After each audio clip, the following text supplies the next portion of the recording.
بانگێشتکردن و پرساندنی سەرۆکی حکومەت و جێگرەکەی و وەزیری دارایی ئەو پرسەیە کە فراکسیۆنی کۆمەڵی ئیسلامی و یەکگرتوونەوەی نوێ و گۆڕان و ئازادی و سربەخۆکان لە پەرلەمانی کوردستان جەختی لێ دەکەنەوە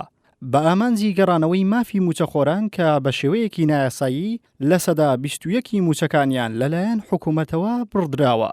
ئەم هەوڵە کاردانەوەی جیاوازی لێکەوتۆتەوە و سەرۆکی پەرلەمان بە بیانووی جیاواز سەرەتا ئەم بانگێشتەی ڕەت کردەوە. سەرۆکی پەرلەمان بە هەندێک پاساوی لاواز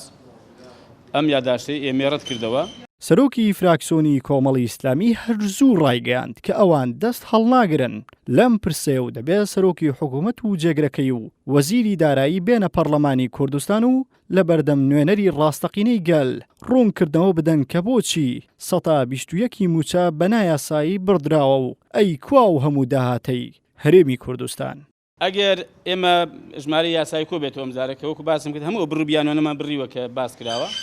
ئەگەر ئەم جارە ژمارەی یاسایی کۆب بێتەوە و ئەگەر ئەم بەڕێزانە نەشێن ئێمە هەموو لە دڵنیا دەکەنەوە کە ئەم پرۆسەیە بەبێ ئامادەبوونی ئەوانش بەردەوام دەبێ کە ئێمە دەکا هیچ وەڵامێکمان وەرنەگرێت دەربارەی پرسانێکە کردومانە دەچینە سەر قۆناغی دوای ئەمە کە بریتێ لە داواکردنی لێسەندنەوەی متمانە.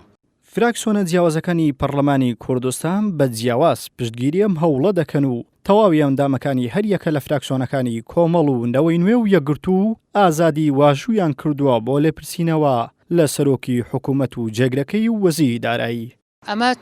دوو مانگە سەرۆکایەتی حکومەت بڕیارێکی نایاسایی پاڵپشت هیچ یاسایەک نییە پاڵپشتی پێ بکە بۆ نایاساییە لەبەرەوەی موچە بە یاسا ڕێکخراوە هەر بێ بە یاساش دەستکاری بکرێت بەبێ گەڕانەوە بۆ پەرلەمان بڕیاریانە بە بڕینی لە سا 21 موچەی فەرمانبەرانی هەرێمی کوردستان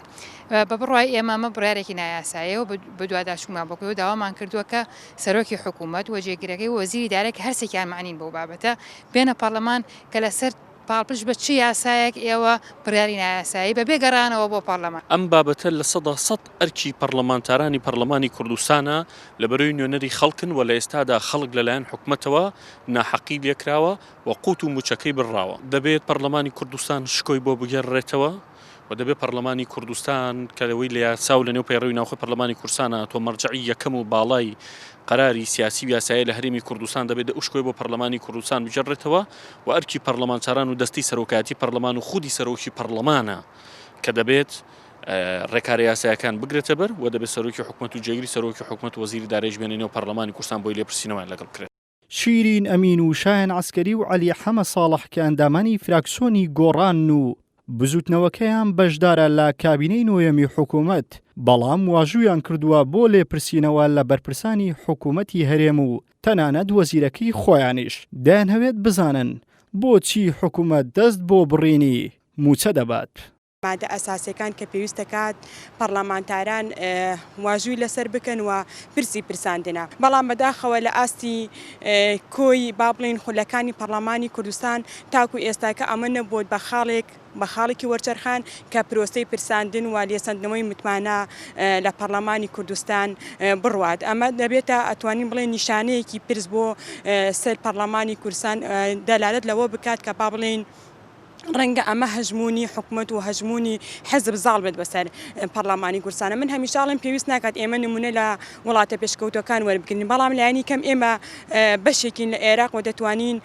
ئەو پرسیارە ئاڕاستی خۆمان بکەین بۆچی پەرلەمانی عێراق بتوانێت پرساندن لە وەزیر و تەنانەت لێسەندنەوەی متمانە بکات بۆ پەرلەمانی کوردستان تاکو ئێستاکە ئەمە ڕووی نەیاوە بتوانێت تەنانەت لێپرسینەوە یا پرساندن لە تەنانەت وەزیرێک بکات. وەکو پێم وتی ئەمە دەلالەت لەوە ئەکات هەژمونی حکومەت و هەژمونی حەزب بەسەر هەژمونی پەرلەمانی کوردستانەوە بێت بەداخەوە.